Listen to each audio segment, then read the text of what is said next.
이 시대는 수학과 논리의 시대입니다. 여러분, AI가 어떻게 그렇게 우리말을 잘 알아들을까요? 네, 수학과 논리로 다 한다고 하죠. 어, 뭐 우리가 어떤 말을 하면 그 말을 그래프로 그려서 그 다음 말이 확률적으로 높은 것을 얘기하고, 그 다음에 뭐 어떤 질문을 하게 되면 그것에 대한 뭐 여러 가지 정보 중에서 가중 평균을 내서 한다고, 뭐 그 정도만 저는 알고 있는데, 아무튼 모든 것이 다 수학으로 이루어져 있다고 합니다. 그 수학으로 다 이루어지고 돌아가는 세상이죠, 지금. 그래서 엄청나게 사람들은 논리와 수학으로 무장을 한 채 우리에게 도전을 하고 있죠. 그런데 성경이 쓰여진 시대에는 수학과 논리가 발달하지 않은 시대였죠. 그러다 보니까 굉장히 어려움에 많이 봉착하고 있는 게 사실인 것 같습니다. 예를 들면 아주 간단한 것도 그럴 수가 있어요. 그러니까 요한복음의 저자는 요한이라고 우리는 그냥 알고 있는데, 요한복음 요한 한 사람이 어떻게 그런 정말로 아름답고도 심오한 복음서를 쓸 수 있느냐, 이거는 아닌 것 같다, 뭐 이런 여러 가지 말들이 있죠. 그래서 이제 주석서나 이런 거를 보면은요, 앞에 많은 부분이 세례 요한이 썼다는 증거에 대한 부분 쫙 나오고, 그렇지 않은 것 같다는 증거 쫙 나오고, 막 이렇게 구성되어 있습니다. 골치 아픈 부분 저는 그냥 싹 넘어가고 이제 그 핵심만 보는데, 근데 요즘엔 그게 되게 중요한가 봐요. 신학계에서도 그게 굉장히 중요하게 논의가 되고 있는 것 같습니다. 요즘으로 따지면은 누구 어느 그 책에서 인용을 했다 이런 거를 정확히 기록해 줘야 돼요. 그래서 만약에 마가복음이 제일 처음 나왔다고 하니까 요한복음은 그럼 마가복음에 어디에서 좀 따왔다라든가 그걸 정확하게 얘기를 해줘야 되고, 이거 요한의 이름을 걸고 했는데 사실은 요한이 뼈대를 잡아주고 나머지 누구가 이렇게 같이 저수를 했다 이런 거를 기록을 해줘야지. 근데 이렇게 되는 거죠. 그런데 생각해 보면 그렇게 따지기 시작한 지 얼마나 됐어요? 예전 사람들은 그 뭐 남의 거 인용하는 거에 대해서 인용부여 따야 되고, 뭐 언제 그거 해야 되고, 이런 개념이 없는 거예요. 저작권이라는 개념이 생긴 지 얼마나 됐습니까? 얼마 안 됐거든요. 그것을 막 들이대기 시작하니까 성경에 대해서 뭐 여러 가지 말들이 많이 나오는 거죠. 그러나 성경이 잘못된 것이 아니라 우리의 시대와 세상이 바뀐 거다. 우리가 바뀐 21세기의 그 최첨단의 잣대를 막 성경에다가 들이대니까 성경은 할 말이 없는 거예요. 우- 우리 때는 이런 거 따지지 않고 기록했었는데 이렇게 하는 거지요. 그런 부분에 하나가 이제 부활이 아닌가 생각이 듭니다. 부활뿐만이 아니고 우리가 지난주에 그 얘기했었던 영원히 산다는 거, 좀 지루할 것 같다. 이제 이런 것들이 그 예가 되지 않을까 싶습니다. 어떻게 보면 영원히 산다는 것, 부활한다는 것을 어떻게 생각하느냐. 부활한다고 했을 때 불편한 것이 되게 많을 수 있잖아요. 제가 그 나쁜 짓을 해갖고 몇 억을 떼어먹고 딱 죽었어요. 근데 같이 동시에 부활했어. 그래서 채권자와 채무자로 딱 만나면 그 엄청나게 곤란하지 않을까요? 그렇지 않습니까, 여러분? 그런 상황을 상정을 하게 되면은 굉장히 힘들어져요. 그래서 차라리 부활이 필요할까? 부활이 없는 게 나을 수도 있겠다. 이런 생각을 하게 되는 거죠. 그러니까 완전히 차원이 다른 세계에 대한 질문을 하게 되면 이토록 우습고 황당한 상황이 벌어지게 되는 것이죠. 그 간단하게 예를 들어서 우리 인간이 이제 개미를 바라보고, 개미는 내내 일하는데 얼마나 피곤할까? 이렇게 질문을 던지면 개미의 일생이 너무나도 불쌍하게만 느껴지는 거거든요. 개미가 정말 불쌍하다고 느낄지 그건 알 수 없는 거지 않습니까? 그러면 나비는 근데 또 세상에서 부활과 같은 그런 것도 있는 것 같아요. 송충이 같이 이렇게 기어다니다가 그다음에 번데기 같이 완전히 죽은 몸이 되었다가 완전히 새롭게 나비로 태어날 때 얼마나 아름답습니까? 그래서 참 우리의 세상은 우리가 알다가도 모를 것이고 또 차원이 다른 세상을 얘기할 때 우리는 우리 차원을 가지고 얘기를 하면 안 된다, 이렇게 생각할 수밖에 없는 것이죠. 그래서 차원이 다른 그곳을 얘기할 때 우리는 좀 더 겸손하고 우리는 좀 더 믿음을 갖고 해야 된다, 이렇게 생각이 들어요. 과학이 이렇게 엄청나게 발전하기 전까지는 그래도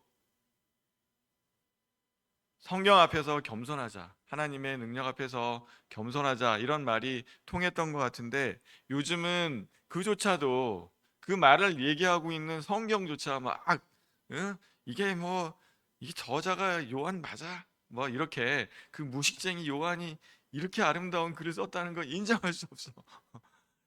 뭐 요한이 그래서 이제 신학자들이 얘기하고 있는 것 중에 하나는 뭐 요한 공동체가 썼다, 또 이렇게 얘기를 하는 거예요. 마가복음은 마가 공동체가 썼다.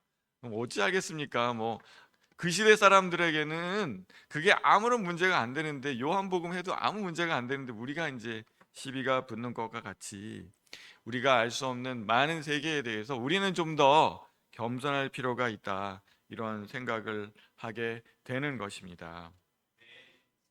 그리고 우리가 이제 거울을 보게 되면 정말 내 모습에 아름답지 않은 부분이 너무나도 많이 있지 않습니까? 특히 제가 상담하고 있는 많은 분들 중에서 특히 여성분들, 이렇게 몸집이 대단하신 분들의 경우에는, 여기 그런 분이 안 계셔서 자신 있게 말할 수 있지만 이 말도 이제 좀 이렇게 몸집이 있는 분 계시면 좀 조심스럽죠. 근데 그런 분들 같은 분은 되게 그렇게 얘기하죠. 내 몸이 너무나 저주스럽다. 그런 분들한테 부활을 얘기한다고 하면 정말 나는 부활하고 싶지 않다, 심지어는 나는 죽는 것이 최고의 나의 행복일 것 같습니다, 이렇게 얘기하는 분들도 있거든요. 그런 분들한테 다시 태어난다, 그 모습으로 다시 태어난다는 것은 정말로 어떻게 보면 부활이라고 하는 것은 끔찍한 것일 수도 있다. 그런 질문이나 그런 부분에 대해서 우리가 이제 많은 질문을 할 수 있잖아요. 그래서 그 부분에 대해서 오늘 사도 바울이 얘기를 하고 있는 것 같습니다. 그래서 오늘 본문을 보면은 주간 죽은 자들이 어떻게 다시 살아나며 어떠한 몸으로 오느냐 하리니, 이렇게 시작을 하고 있어요. 어떻게 다시 살아납니까? 그뿐만이 아니라 어떠한 몸으로 옵니까? 우리의 관심사하고 비슷한 것 같아요. 이 관심은 영원한 관심인 것. 역시 그때 사람이나 지금 사람이나 부활에 대해서 질문하는 부분은 동일하구나 하는 것을 느끼게 됩니다. 어떻게 다시 살아날 수 있습니까? 이 말이 됩니까? 이 말씀에다가 그러면 또 어떠한 몸으로 살아나겠습니까? 하는 질문을 하는 거죠. 지금 제가 제기하는 것과 같은 그러한 생각을 항상 모든 시대의 사람들이 부활에 대해서 갖고 있었던 것 같습니다. 그렇지 않습니까? 우리는 최소한의 논리로라도 그것의 답을 얻기를 원하는 것이지요. 그런데 이 부활에 대해서 이 앞장에서 이제 이렇게 얘기를 하죠. 이제 부활이 다시 살아날 수 있습니까? 그것에 대해서 그 논리적인 설명, 과학적인 설명은 있을 수가 없죠. 그래서 부활은 하나의 현상으로서 바울은 고린도전서 15장 29절 30절에서 이렇게 얘기합니다. 만일 죽은 자들이 다시 살아나지 못한다면 우리는 왜 목숨을 걸겠습니까? 이렇게 질문을 합니다. 일단 부활에 대해서 확실하다고 먼저 전제를 하고 시작을 하고자 합니다. 왜 그렇습니까? 부활을 우리가 논리적으로 이성적으로 설명할 수 없는, 차원이 다른 세상의 것이 우리에게 들어올 때 우리는 그것을 완벽하게 이해할 수 없기 때문에 사도 바울은 그렇게 얘기할 수밖에 없는 것 같습니다. 사도 바울은 부활의 가장 중요한 하나의 증거 중에 하나로 꼽히죠. 사도 바울과 같이 신앙인을 핍박하던 사람이 어떻게 저렇게 180도 달라질 수 있느냐. 예수님을 따라다니던 사람들이 작당에서 모의를 해서 부활이 없었는데 부활이라고 작당을 해서 만들었다, 이런 설도 굉장히 많이 있는 거 아시죠? 그것에 하나 딱 걸리는 사람이 사도 바울이거든요. 사도 바울은 예수님과 같은 시대에 있지만 열두 제자에 속하지 않았던 사람인데, 그 핍박자가 다시 예수님을 저렇게 증거하고 다니게 된 데에는 뭔가 엄청난 사건이 있었던 것이고, 그렇게 하기 위해서는 사도 바울이 그 체험했다고 하는 그 부활한 예수님을 만난 그 사건을 부인할 수 없다는 것이 굉장히 중요한 포인트가 되죠. 그래서 예수 그리스도의 부활에 있어서 그 굉장히 아주 획기적인 증인 중에 한 사람이 바로 사도 바울일 수밖에 없습니다. 사도 바울은 이렇게 얘기하는 것이죠. 나 굉장히 영악한 사람이야. 너희들 알지? 나 교육 굉장히 잘 받았거든.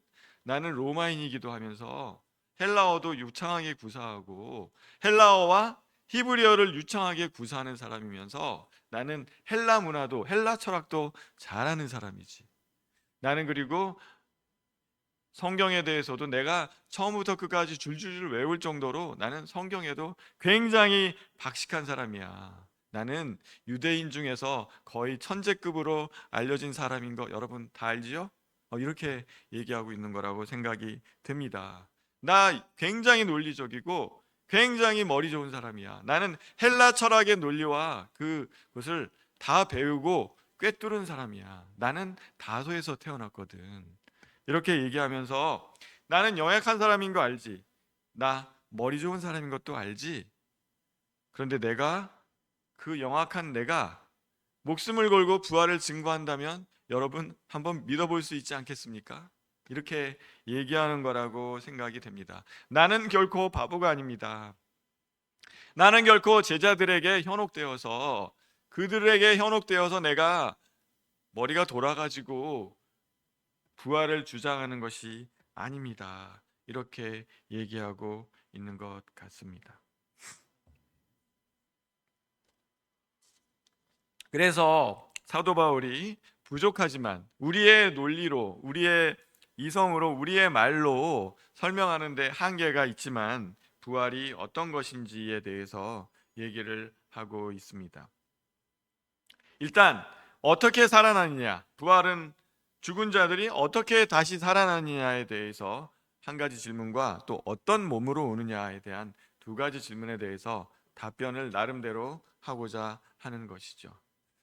첫 번째 질문은 죽으면 몸이 썩고 분해되고 흩어지는 것이 자연의 섭리인데 그것을 거슬러서 어떻게 부활되겠습니까? 하는 그러한 질문이지요. 그거는 요즘 우리의 질문이나 그때 그 사람들의 질문이나 그 시대 사람들의 질문이나 동일하다고 할 수 있습니다.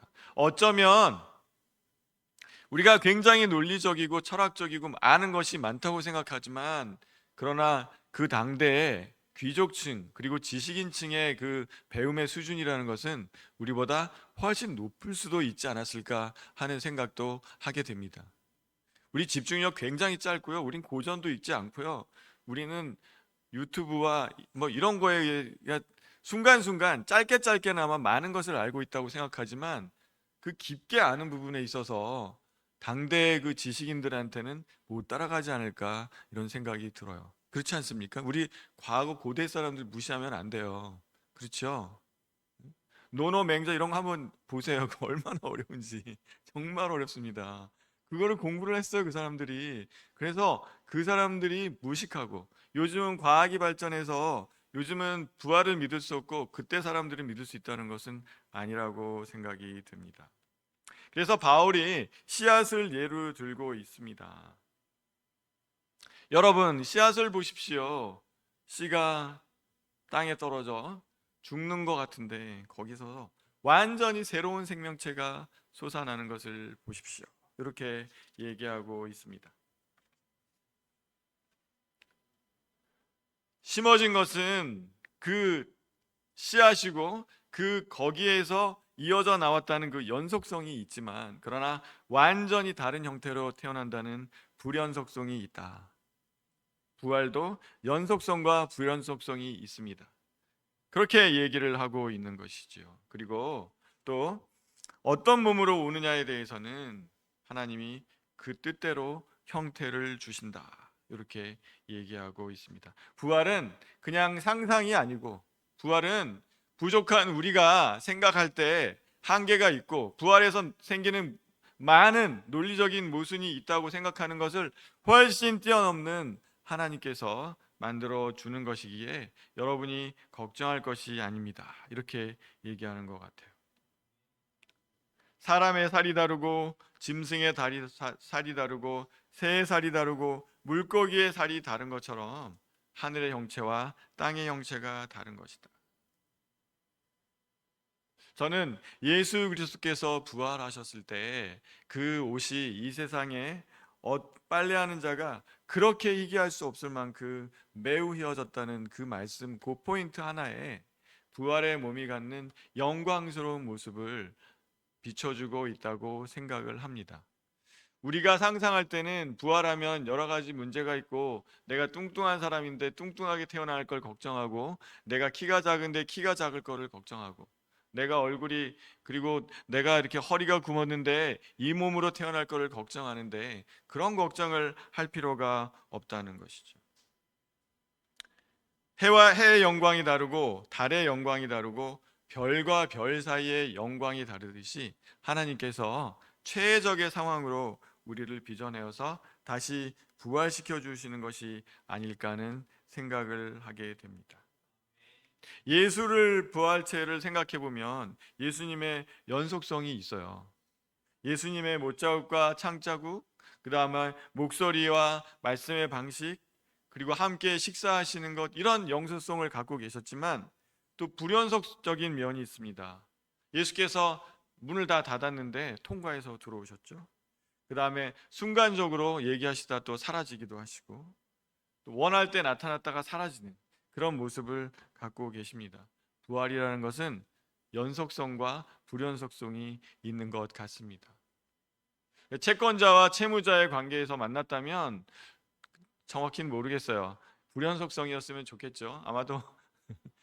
그리고 알더라도 연속적인 게 있더라도, 그러나 그 마음의 폭이라든가 생각하는 사고방식이 완전히 달라진다면 그것이 문제가 되지 않을 것이라고 생각합니다. 부활의 몸에 대해서 42절, 44절은 이렇게 얘기하고 있습니다. 죽은 자의 부활도 이와 같으니 썩을 것으로 심고 썩지 아니할 것으로 살아나며, 욕된 것으로 심고 영광스러운 것으로 살아나며, 약한 것으로 심고 강한 것으로 살아나며, 육의 몸으로 심고 신령한 몸으로 살아난다. 뭐라고 얘기하고 있습니까? 너희들이 걱정할 것이 없다. 욕된 너의 몸, 욕된 너의 행실, 그러한 것이 영광스럽게 다시 살아날 것이며, 약한 너의 몸, 약한 너의 육체가 강하게 살아날 것이며, 육의 몸으로 싣고 신령한 몸으로 살아날 것이다. 우리가 이렇게 꾀죄죄하고 더러운 옷을 입고, 아니면 가난한 노동자의 복장을 하고 부활을 한다고 해서 노동자로서 다시 부활하는 것이 아니라 예수 그리스도의 그 하얀 옷처럼 완전히 다른 모습으로 태어날 것이다. 이렇게 얘기하고 있는 것이죠. 저는 그래서 이 말씀을 보면서 하나님의 놀라운 지혜와 그 탁월한 능력이 우리 이 모순된 세상에서 우리가 생각하는 천국은 얼마나 또 지겨운 곳일까? 매일 맛있는 음식과 이쁜 사람들과 멋있는 사람들만 왔다 갔다 하는 곳에서 하루 종일 일어나고 쉰다면 얼마나 지겨울까? 그런데 거기서 죽으려고 노력해도 죽을 수가 없는 곳, 영원히 사는 곳, 사는 것도 지겹지 않을까? 이러한 상상을 한다는 것은 어리석은 것이다. 그것은 차원이 완전히 다른 세상에 대해서 말하는 것과 같다. 송충이가 솔잎 위에서 기어다니면서 자기가 세상에 날개를 펴고 날아다닐 것을 전혀 상상할 수 없는, 그조차도 세상에서 상상이 안 가는데 완전히 차원이 다른 세상으로 간다는 것을 생각하면서 우리는 좀 더 겸손하게 믿음으로 이것을 받아들일 필요가 있다고 생각이 드는 것이죠. 성경에서 얘기하고 있는 많은 부분들이 어쩌면 우리의 시각이 부족하기 때문에 충분히 이해하지 못하고 납득하지 못하고, 또한 차원이 다른 부분이기 때문에 완벽하게 이해할 수 없는 부분이라는 것을 우리는 알면서, 이 논리와 철학과 이성이 정말 판을 치면서, 그래서 부활도 믿을 수 없고 예수 그리스도도 믿을 수 없고 성경도 믿을 수 없다고 주장하는 이 세상에서 그렇지 않다, 차원이 다른 세상이 있을 뿐이다. 그리고 사도 바울이나 그 모든 그 사람들이 우리보다 훨씬 똑똑하고 교육을 굉장히 잘 받은 사람들이라는 것을 잊어서는 안 되겠다, 이렇게 얘기를 하고 싶습니다. 우리는 이 세상에서 우리 논리로 이해되지 않는 것이 없다고 말하기 전에 차원이 다를 수 있다는 것, 그리고 놀라운 차원의 그런 것들이 있었다는 것을 얘기했으면 좋겠습니다. 사실은 잘 생각해 보면 사도 바울도 실제로 그런 일들이 많이 부딪히면서 아마 살았을 것이라고 생각이 듭니다. 남의 병은 그렇게 잘 고치는 사람이 자기의 병 하나를 고치지 못해서 전전긍긍해하는 모습.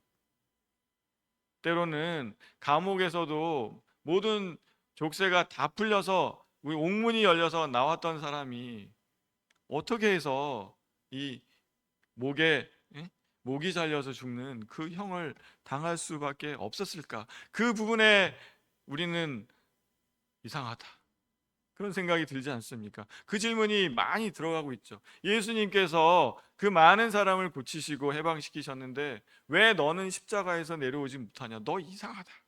그렇기 때문에 너가 행한 그 모든 일들이 다 거짓이 아니었냐? 뭐 이렇게 조롱 섞인 그 저주를 십자가의 밑에서 많은 사람들이 던지고 있습니다. 그러한 질문을 우리는 또한 우리의 삶에서도 많이 경험하고 있는 것이 아닌가 싶습니다. 우리 때로는 많은 예언과 하나님께서 알려주시는 많은 것들을 이렇게 체험하면서 살아가잖아요. 그렇지만 또한 말도 안 되는 것에서 우리는 벽을 만나기도 합니다. 그래서 결국은 이 세상에서 모든 것이 믿음으로, 모든 것이 논리로 다 될 것 같이 이렇게 되는 이 세상에서 그렇지 않은 부분이 분명히 있다는 것을 얘기할 수 있을 것 같습니다. 부활에 대해서 사두개파 사람들이 얘기할 수 있는 그 논리는 요즘 세상 사람들이 얘기하는 부분하고 크게 다르지 않다고 생각합니다. 형제 7이 차례로 결혼했다가 죽었는데 부활하면 어떤 그 여자는 어느 분의 아내가 되겠습니까? 그러니까 결국 이런 논리로 따져서 이 복잡한 문제를 생각해 볼 때 부활이 있어서는 안 되겠습니다, 이렇게 사두개파 사람들이 얘기하지 않습니까? 그 아주 그럴듯한 논리에 예수님의 딱 한마디로 해결이 됩니다. 부활 후에는 장가가고 시집가는 것이 없다. 그 간단한 한 줄로 그 많은 복잡한 논리의 질문이 해결되는 것을 볼 수가 있죠. 예수께서 말씀하시는 것은 무엇입니까? 이 땅의 논리로, 이 땅의 철학으로, 이 세상에 살아가는 삶의 지혜로 하나님의 나라를 판단하려 하지 말라. 하나님의 나라를 우리의 시각으로 재단하지 말라. 세상 사람들이 그렇게 한다고 해서 너희들 위축되지 말라, 이렇게 우리에게 얘기해 주고 있다고 생각됩니다. 그러면서 사도 바울은 고린도전서 15장 49절에 이렇게 얘기합니다. 우리가 흙에 속한 자의 형상을 입은 것 같이 하늘에 속한 이의 형상을 입을 것이다. 흙의 형상, 우리가 지금 입고 있는 이 몸이 우리의 출발입니다. 우리의 한계이기도 합니다. 그러나 우리는 여기서 끝나지 않는다고 얘기하고 있습니다. 새로운 형체를 하나님께서 가장 영광의 형체로 너희에게 주실 것이니 너희는 부활을 두려워하거나 걱정할 필요가 없다고 얘기하시는 거죠. 하나님의 나라가 오는 것을 걱정할 필요가 없다. 하나님의 심판이 오는 것을 걱정할 필요가 없다. 예수 그리스도가 오는 그 세상을 걱정할 필요가 없다. 너희가 논리적으로 안 된다고 할 필요도 없다. 너희는 겸손히 하나님의 차원이 다른 모든 해결책을 기대하고 바라라. 이렇게 얘기하고 있습니다. 우리는 흙에서 태어났지만 하늘로 빚어지고 있는 존재입니다. 우리는 흙의 형상을 입고 살아가지만 하늘의 형상을 입을 것이라고 얘기하고 있습니다. 우리는 지금 빚어져 가고 있습니다. 하늘의 형상으로, 부활의 형상으로 빚어져 가고 있습니다. 우리의 믿음을 더욱 갈고 닦아서 그 하늘의 형상에 맞는 그 사람이 되도록 우리 계속 정진해 가시기를 간절히 당부합니다. 기도하겠습니다.